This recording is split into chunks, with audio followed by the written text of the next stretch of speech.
Well, hello everybody. I am here to give you all a channel update and a little update on us and what we are doing. So much has happened, really in the last couple of weeks, but also really since I have talked to all of you last. Last time that I gave a channel update and an update about us, I was telling you guys about the clearing and some things that were going on at our Kentucky home.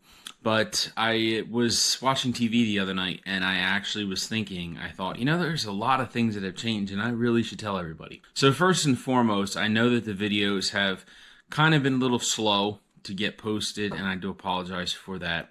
We have a lot going on. So if you're new to the channel, welcome. We are planning a move in early 2023. I would say between January and March, because when we had initially planned this move, we didn't know that my wife would be pregnant. We found that out a couple months after buying our home. So with that in mind, we were initially thinking January 2023 as being a hard date that we would be there, but that doesn't look like that's going to happen. It looked like it might be maybe February or March of 2023. So we are planning this move. We are moving our homestead.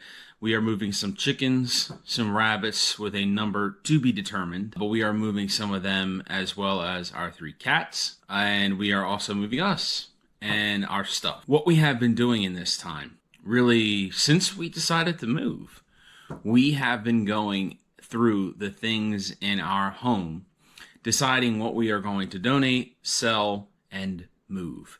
So that has been a really difficult process. And I suppose emotionally it's a little difficult, but physically it is extremely demanding. I have lived in New Jersey all my life. In fact, I have lived, I would say, within 10 miles of where I'm sitting right here today my entire life. So because of that, there is a lot of stuff that have accumulated in my 30 years here on this rock. There's a lot of things of my things that need to be gone through. So Ginger did live in Delaware for a short stint of her life, but then she wound up moving back to New Jersey. So she did have a little bit of reason to get rid of stuff a number of years ago, but of course that has been reaccumulated. So there's a lot of stuff here, guys, that we are just getting rid of on a regular basis. I mean, truckloads and trailer loads. It's crazy. All kinds of stuff is going out the door. How this is working is that Ginger, and I'll say this because so many people have asked about Ginger. Ginger is doing well. She is very tired, which is a normal thing when you're pregnant, I'm told. I've never been pregnant, don't plan to be, but I've heard that it is very tiring. So Ginger has been very tired, but overall everything is great. Baby Aggie seems to be doing very well from all the doctor's visits, so praise God for that. It is going to make things a little slower for the things she needs to sort out because she's not up to doing as much as she would be if she wasn't pregnant. So this really impacted some things on our move. I am also working anywhere from 35 to 40 hours a week between my 2 jobs, and I'm coming home and doing that kind of stuff and YouTube in my, shall we say, spare time, right? Spare time. With that, sometimes the videos get put on a back burner if I am dealing with things that are, people who are coming to get stuff, or, if I'm involved in cleaning out a certain area. So I just wanted to say all that to say thank you for your patience. And I really just want to stress this. I'm not going to harp on it too much through this video, but it is huge. If you are planning a big move, our move is about 625 miles. If you are planning a big move or even a small move in comparison with that, give yourself some grace. I remember when we were sitting in the lawyer's office closing on our Kentucky home back in October of last year, a lot of things were running through my head. And one of the things that was running through my head was getting rid of all this stuff. I had thought at that time, oh, it's not going to be too hard, couple weekends, knock it out, no problem. What I did realize shortly into the purging process is it takes much longer than that. Because if you have a pile of things, like if you have a lot of things accumulated like we do, if you are selling stuff, you have a pile of things that go over here that have been listed, pile of things that are over here that got listed, but you have to wait in between, for it to actually sell. So it has really just been a crazy process. Although I will say this past week I did discover that there is an auction that takes place probably about, I don't know, maybe 12 miles from us. So we are actually going to be taking some stuff there for the next few weeks, provided it doesn't rain. It is an outdoor auction. So as long as it doesn't rain, we are going to be getting rid of stuff, hopefully these next few weeks. Lord willing, fingers crossed. So there is a lot going on that front, but also there is a lot going on the Kentucky house front. First thing is the remodel process. So the remodel process inside really has slowed down. In fact, there's nothing really going on inside right now, because what we are waiting on, guys, believe it or not, is chimney pipe for the wood stove. So there was a whole debacle about getting chimney pipe. It said it was in stock. It wasn't in stock when the contractor was there. There's nothing we could do. That was back in February, and since then I have done a lot of research on chimneys. We were initially going to go out the side of the house and up. So it would go out the wall and up on the outside. And I was actually talking. I actually took the time. I took a whole day, really, or at least an afternoon, and I went to a fireplace store that sells fireplace things. It's all they sell here in New Jersey. And I had a long talk with the gentleman that was helping us, who was a lot of help. And he was just so nice. And luckily so, because he gave me a better idea. There's certain sections of the house where we could potentially run it straight up, and that is on the edges. So we have an A-frame roof, as you can see here, but what's going on is we have like the skirts of that, like the outer part of that on the upstairs. There's nothing there. It's kind of open area behind just a makeshift wall upstairs. And what's going through there right now is wire and things like that. So the idea is that if we put it on the outer edge of the house, then we can just kind of go straight up. So it would do a lot of things. It would eliminate the need for elbows, which are expensive. It would also eliminate the need for so much pipe. So rather than going over and up, you're just going straight up, which the guy told me, he gave me certain parameters for safety reasons of different things we should do, but it would cut the cost dramatically. He also had pipe available. So I contacted the contractor, and they are going to be looking into that. We were kind of limited to putting it in the living room, going out the wall and up. This way, we might be able to put it on the inner wall of the entranceway. We're still working on that. So I don't know that for sure, but that's something that they're going to be checking into. So with that being the case, we just decided to save some of the final drywall work that we wanted them to do. Where they needed to put drywall was a place they were going to have to disturb to put this chimney in. So we just decided right now to just wait, figure this part out, and in September, I would have everything I need up here. And when we take a trip down in September, which I'll talk about in a second, we'll take all that stuff with us. I also was given a wood stove by a neighbor up here. Shout out to you, buddy. Thank you. You know who you are if you're watching this. And so we were given that, so that will also be going down in September. Going down in September, you say? Yes. We are going down in September, and by we, I don't mean Ginger and I. Ginger and I had a long conversation about this, and we kind of came to the conclusion that in her current pregnant state, not only pregnant, but very pregnant state, we just decided that taking the whole family would be very stressful on her, and not only that, but it would be very physically demanding on her. So what we decided to do was find someone who could go with me and split the trip up. In previous videos, I talked about turn and burn trips, as I call them. I don't like those trips because essentially that's just going straight there, or going and maybe stopping at a hotel if it's just myself driving, and getting there, unloading, sleeping for a night, and heading back the next morning. So you're really only gone like 2 days. I really don't like doing that myself. I did that in November, and it was miserable. It was hard. I was exhausted for like a week.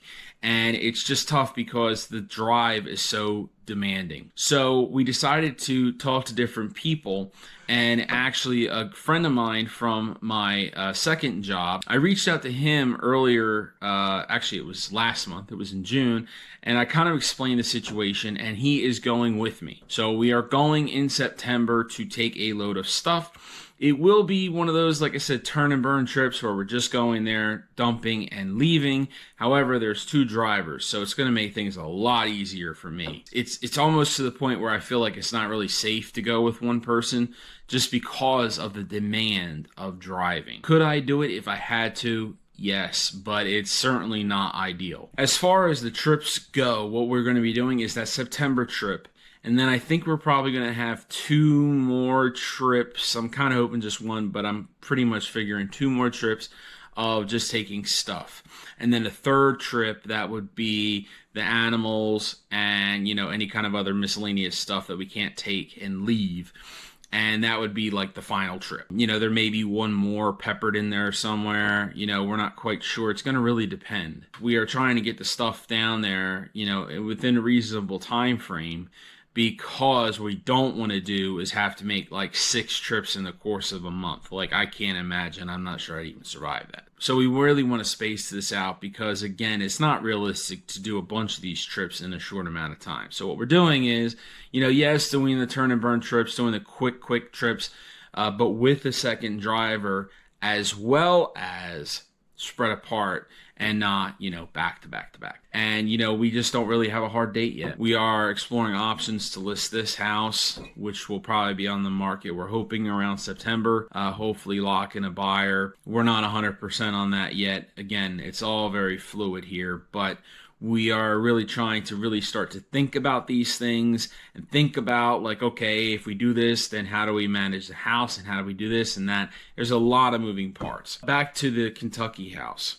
So the Kentucky house, again, there's not much going on inside, but outside there's a lot. The last time I talked to you, I talked about a clearing. You guys can see here, basically there's the driveway that we use, right in front of our house. Then there's a driveway up, I'll call it a driveway, but there's a roadway up to a clearing that they gave us. Just yesterday, they actually gave us another clearing. It's not 100% done. They're still working on, kind of cleaning it up a little bit, but it is mostly done. You guys can kind of see here how that goes. And there's a second clearing. And then I was driving around today and I had this epiphany. I said, well, I'm already there, right? Like, why not just see if there's a 3rd clearing? What I mean by clearing is, I kind of mean it 2 different ways I'm using it, but what I mean is a flat area.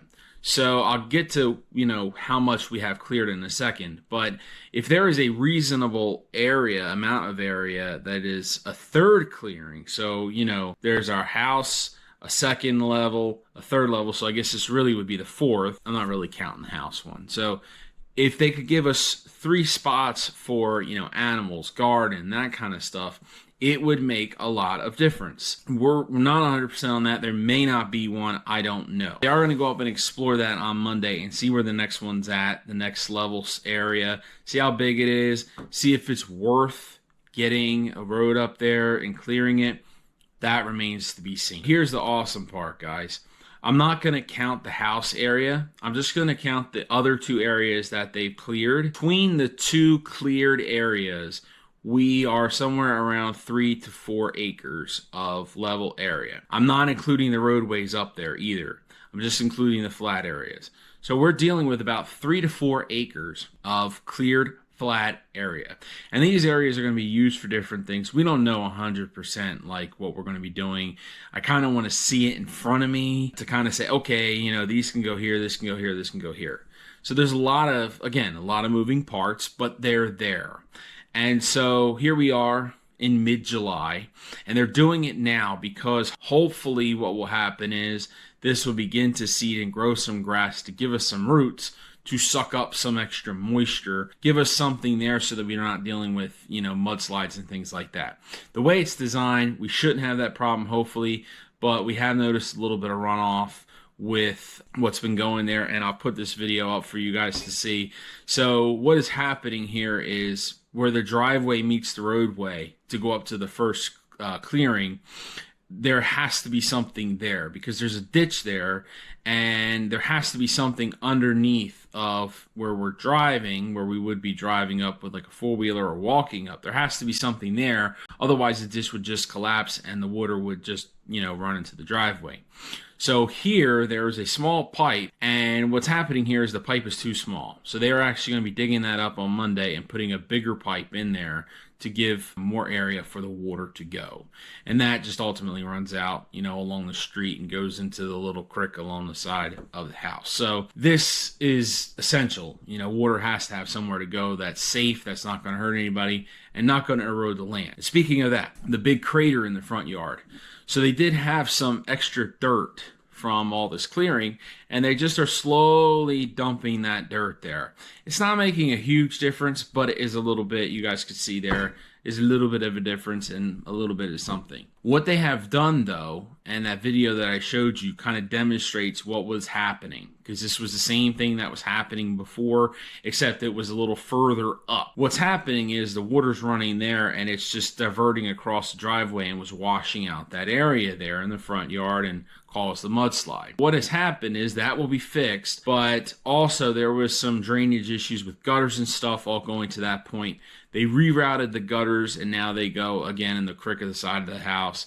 All that stuff has been rerouted to go there because ultimately we don't want anything worse to happen. We're not fixing that, we're not having the stone barriers put up or nothing.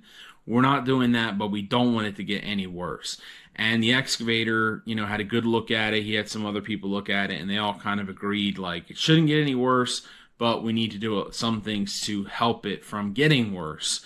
We can't just be dismissive. When we get a little more update on that, I will pass it along to you. Right now, that's where we are on the land. But if you would have told me back in, late October or November that we would have 4 acres of cleared land or so to work with, I would have probably said, well, how's that going to happen? If you play your cards right, a lot of things can happen, and this was just a blessing for us. So some other things are happening just in our lives. So one of the things that we are doing actually in the process of, hopefully this week, we should have some information on getting a van. We were looking for a van because our Jeep, Ginger currently has a Jeep Cherokee. There's no way that someone is going to fit in the back because there'll be 5 of us. No way someone's going to fit in the back with 2 car seats. It's impossible. We are getting a van. It looks like right now a Toyota Sienna. I am a huge fan of Toyota, as well as Honda. That was the only 2 vans that we were even going to consider. And we found a good deal on a Toyota Sienna. So we're kind of in the middle on that. Another thing I wanted to bring up was my Dodge pickup truck. This truck is a truck we use to go down to Kentucky with. It is a vital part of this whole thing. I spent a lot of time getting that thing roadworthy and making sure that everything that was needing to be replaced was replaced and replaced properly. As many of you know from watching our Kentucky videos, you remember that truck did not start. I brought it back here, and I had kind of told you guys, the reason why it didn't start. It was basically a bad ground cable, and that was fixed. My mechanic, though, noted, and I don't remember if I said this in the other video. If I did, I'm sorry. But my mechanic noted that there was a rust hole in the bottom of my frame. On the passenger side, it was about right under the front door, the front passenger door. And, he's like, don't put no more money in it, blah, blah, blah, blah, blah. That kind of stuff could be fixed, because when I got home, I was frantic when he had told me that. I was driving it home, and I'm like, oh, please don't let it be too bad. He made it seem a lot worse than what it actually was. Because when I got home, I saw that picture that I showed you, and it's not rusted all the way through the frame. In other words, it's like the bottom part of the frame. If the frame's this big, this much is actually rusted. So the top part was fine. The frame itself was not split in 2. It was not broken, which means that it really just needs a sleeve put on it, meaning it needs a bottom piece and 2 side pieces welded from a place that's not rusted on either side, to kind of go over it to give it something to brace, and that will also prevent it from rusting if it's welded right. Basically, you got to weld around every seam. It is not an easy job. I have been working since really April. When we got back, mid-April, late April, I have been working on trying to find someone, and it just didn't work out. I finally found someone, though, I think it was about 2 weeks ago. We agreed on a price. He was incredible. And this is what it looks like now. You almost can't even tell that it's there. If you're on it, you can kind of tell. Like if you're right on top of it, right underneath of it, looking at it, you can tell. But if you're like more than like a foot away, it's very hard to tell. I'm really thankful for that. The truck is pretty much ready to go at this point. That is also just a blessing. So there's a lot of things going on here, as I have said. And I just want to close with this. I was actually talking with a friend the other day, and he came to see me and he said, are you okay? And I actually told him, I was very honest, and I said, I'm very tired. There are so many things going on right now, so many irons in the fire, so to speak, on so many different things. And I will tell you guys, Ginger and I have had so many conversations, and I will tell you this. We cannot wait to do this move. There is so much that we are putting into this time-wise. I mean, yes, it is a financial expense as well, obviously, but we have been very blessed in that department. But this is such an energy drainer because there's so many things to manage, and somehow I'm trying to keep them all afloat, and so far so good, but it is very, very tiring. So I go back to what I said before. If you're doing this kind of thing, even if you're just moving 10 miles or 60 miles as opposed to 600 miles, it is tiring. Give yourself some grace because it is not an easy thing. One last thing I do want to say just about our little, update. We were told by a friend, in fact, the same friend that filmed that video for me, Doug. Shout out to you, buddy. I was told that there was some benefits to getting a farm number for Kentucky. And so, New Jersey, I'm not going to get into the whole comparison of the two, but in New Jersey, something like that is very, very, very, very time consuming to get. We wouldn't even qualify because we don't have enough acres here. But I'm like, he was telling me about this, and he said, hey, if you get this farm number, there's all these different things that you can get, but you do need a farm number. So initially I'm like, okay, this is going to be a pain in the butt, right? Because I'm comparing it to here. So I called the courthouse, which is where you would call for the PVA office. And I actually called them, and a very, very sweet lady answered, and she was very nice. And I explained to her the situation, and she said, oh, it's easy. You just need a map. We need your social security numbers. And, we're also going to need a copy of your deed. That's it. And I said, so there's no fee or anything? She said, no.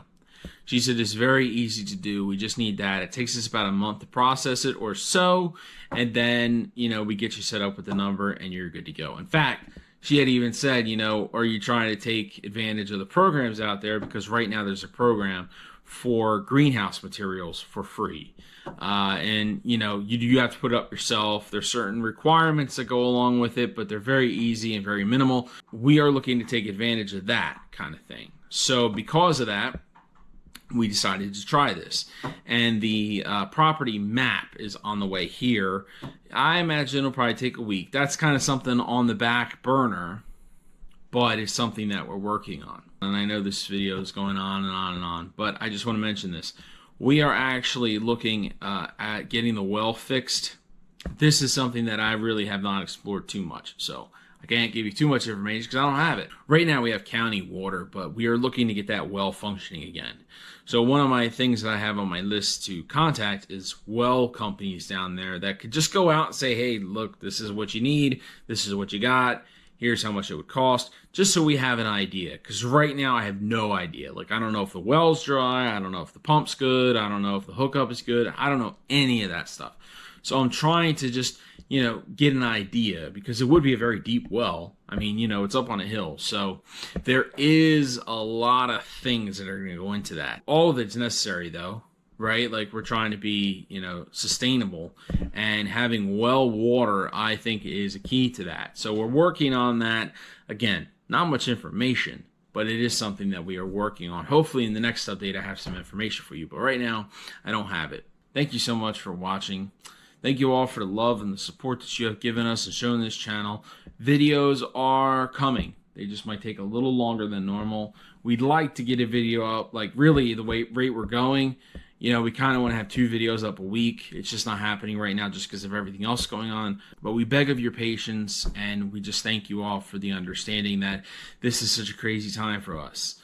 But we are getting through it, and we are sharing it with you as we go along. God bless you. Have a great day. And don't forget to like, comment, and subscribe to see what we are doing here at More to Love Homestead, where we are always, always, always looking to hear from you. So feel free to like and comment and share something about your homestead. Maybe something that could help somebody else. God bless you all. Thank you.